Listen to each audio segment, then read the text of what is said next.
In the last episode, I built the bending form for making the stretchers for the sideboard buffet. Now, I'm going to actually make the stretchers. I've selected a piece of 12/4 thick, which is 3-inch thick cherry that I milled. It's local wood. And from this plank, I'm going to try to get all the pieces for the stretchers, both front and back, and the legs, so that we'll have matching wood. In the event I can't get all the legs out of this, I do have other planks from the same tree, so we'll have a good match. Now the moment of truth. We're going to cut the plank in half.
What you've just seen is a montage of how I prepare the stock for a bent lamination.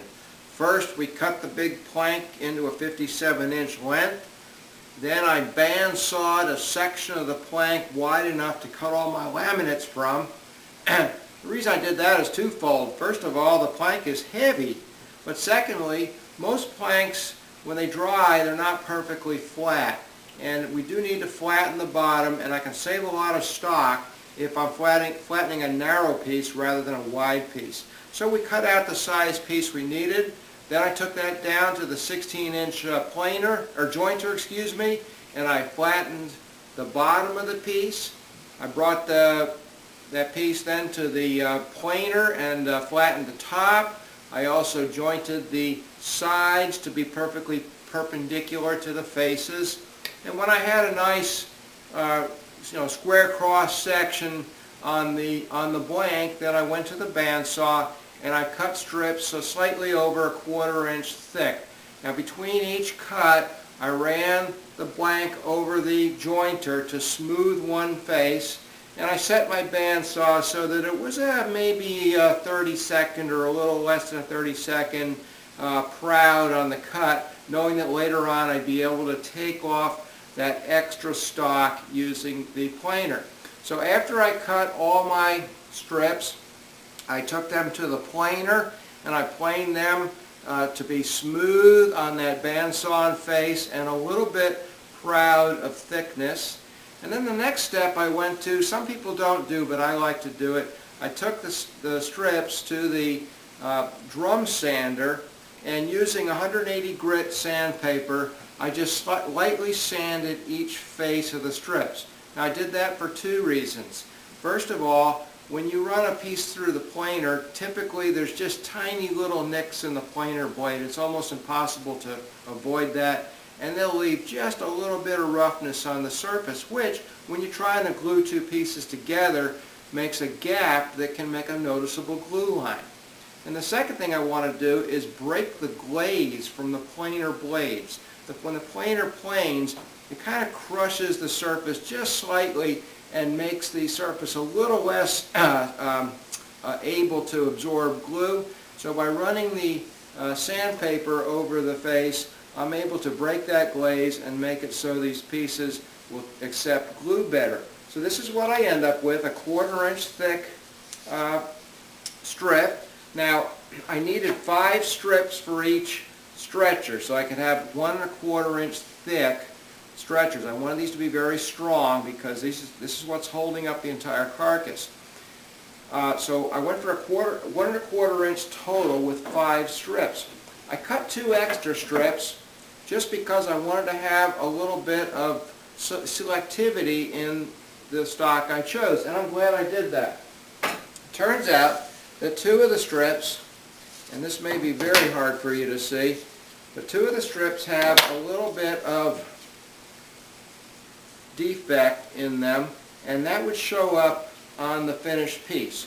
And I spent enough time making these pieces. I want them to be as perfect as they can be, and so I was able to discard those 2 strips and come up with some pieces that would make very nice looking stretchers. It's finally time to glue up the laminates, and for this I'm going to use Unibond 800 glue. This is a 2-part urea formaldehyde glue.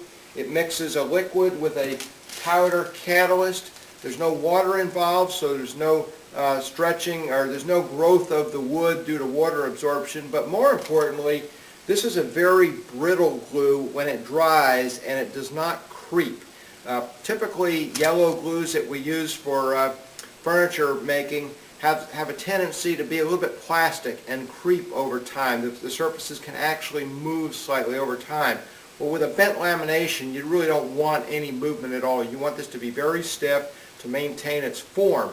To mix this, you weigh the parts, and typically it's about 1 part of catalyst powder to 10 parts of resin. And so I've got a little scale here set to grams, and I'm going to weigh out a little bit of this cement. Okay, I've got 201 grams there, so I want to put in about 20 grams of the catalyst powder.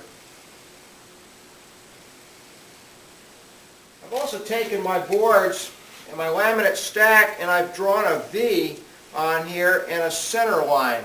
That way I can keep them in the right order so that the top surface looks as much like the original plank that we cut this from as possible. And of course the center line mark is so that I can align this up on my form when I start clamping, and I'll make sure that the end of the stack actually meets the end of the form.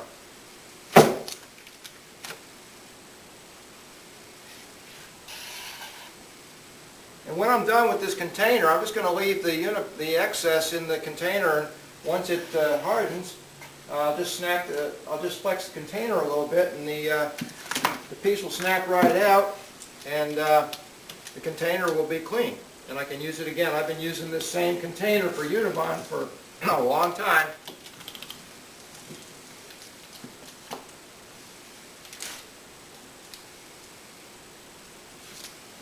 There we go.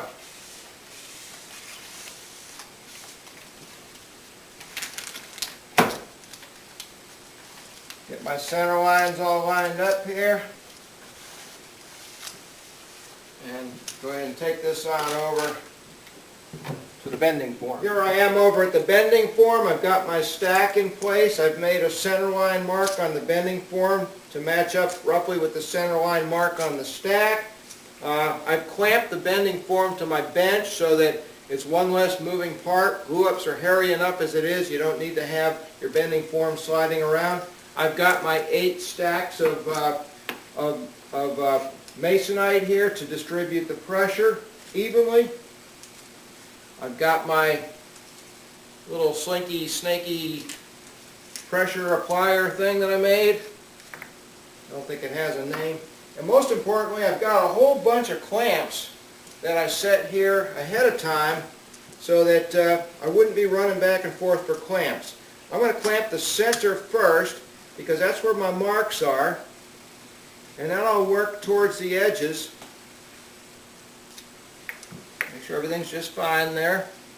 I'll work towards the edges, and sure enough, I'm getting squeeze out just like I thought. I'm going to alternate my clamp directions so that I can get to the handles more easily, and try to keep my clamps roughly centered on the blocks.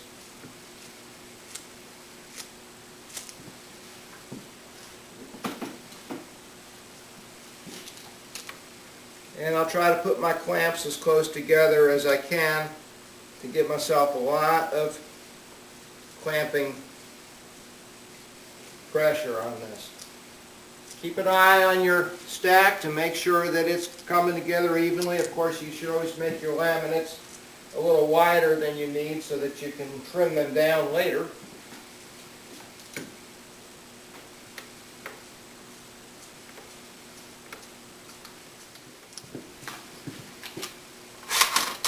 I will say, for those of you who are aspiring woodworkers, get yourself a lot of clamps.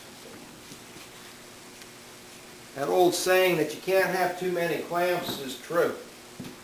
Sometimes I find myself running out of the sizes that I need.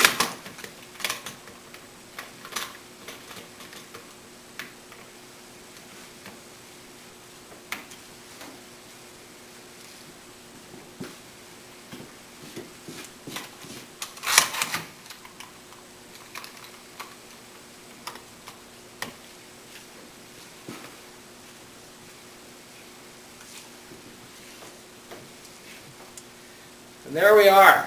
Now we're going to let this sit. Actually, I'm going to let this sit overnight. It's about noon today.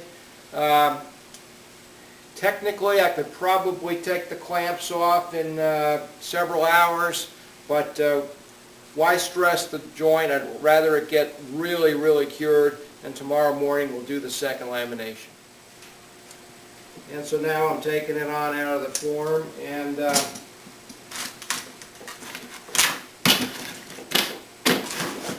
good thing I put the tape onto that one piece of masonite because the glue didn't stick. You saw how easily that came off.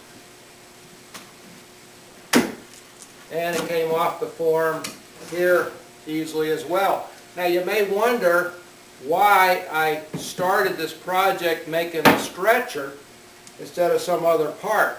Well, it's because the front of this sideboard buffet is curved, and that curve was going to be dependent on the curve of the stretcher.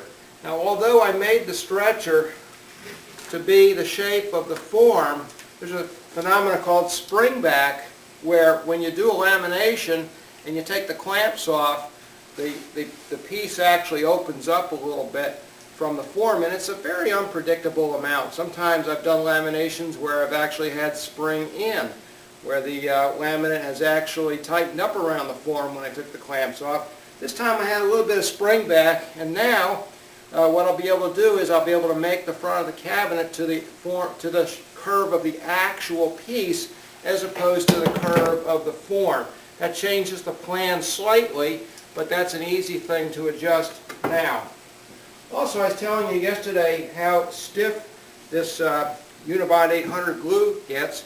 This is the piece that was in the bottom of the container I used to mix the glue yesterday, and it's still got a little bit of give to it. It's pretty stiff, but you can see it breaks at a nice, clean, brittle break, and that's what we want. We want a very stiff glue that's not going to bend, not going to creep, and it'll keep the laminates in the shape.